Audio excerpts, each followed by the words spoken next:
It happened quietly. They said it's just another Bible update. Nothing major at all, or so they said.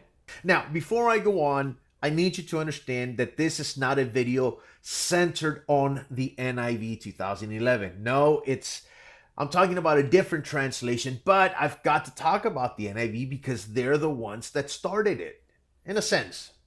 You ready? Back in 2011, the NIV made a major change. They updated their wording to reflect what the original Greek and Hebrew were actually trying to say. And let me say that a lot of you are going to get upset at me. They're going to get mad. I'm going to see it in the comment section, but it's okay. Listen, words like man and brothers started to show up as persons or brothers and sisters. And my goodness, did people lose their minds over that. Some accuse the translators as bending the knee to culture or going woke, even to say that they were corrupting the Bible, God's very word.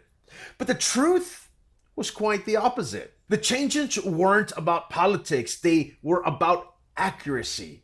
The original languages often used masculine words to speak to everyone, not just men. And the translators were trying to reflect that. And after that, believe it or not, other translations, major translations, which I'll reveal later in this video, started to follow the same pathway. But fast forward this to 2020. A translation known for being a word for word and one of the most literal translations out there released an update. What am I talking about? Let's dive in. Welcome back to the channel, ladies and gentlemen. The translation I'm talking about is the NASB 2020, the New American Standard Bible, specifically from the 95 to the 2020. The NASB 95 has had a reputation for being ultra conservative, ultra accurate, literal, and no nonsense. That's why people have loved this translation. It was the go-to translation for very serious study and deep Bible teaching. But when the 2020 was dropped, things got really messy. The same backlash that the NIV got was the same backlash that the NASB 2020 received. What changed? Well, the biggest change was the way it handled gender language. The NASB 95 would say things like man, he, or brethren, where the verses clearly meant both, everyone, men and women. So the 2020 update changed those things to like person, one, or brothers and sisters. But only when in the context and the Greek and Hebrew clearly included both. Why? Well, because the Greek word adelphoi often means a group that includes both men and women. The 2020 update makes that clearer. So why are people getting upset? A lot of folks saw these changes and immediately thought, oh my gosh, here we go again. Another Bible going soft to politically correctness. But if you really take time to look closer, you would understand that the translators weren't trying to change the Bible. They were just making the original meaning more clear in modern English. They didn't change masculine terms when the original language were specifically for males. But when the intent in the context was inclusive, then the wording became inclusive. So was this a compromise? No.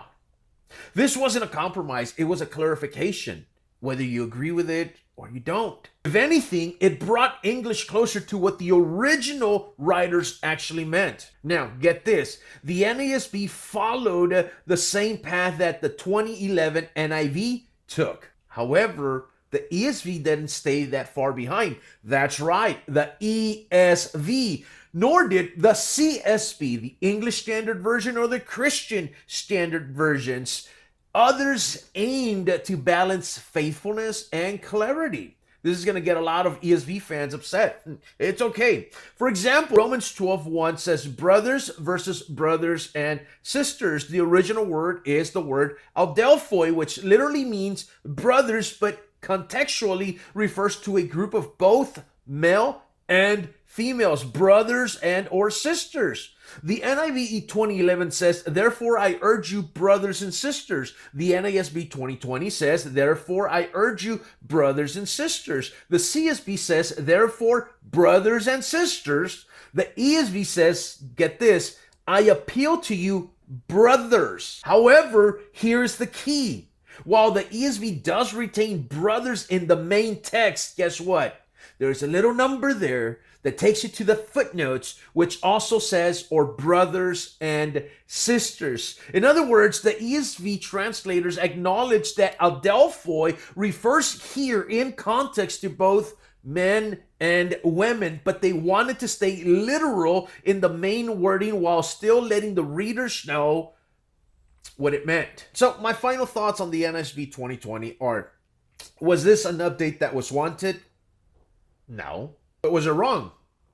No. But what this really shows is that we care about the Bible. We care enough to wrestle with it, to guard its meaning, and even to question changes. Guys, that is good. Now, the goal was never to rewrite scripture. It was to help modern readers understand what was already there. So if you agree with me, let me know down in the comment section. I'd love to hear your opinion on this. God bless you, and I'll see you there.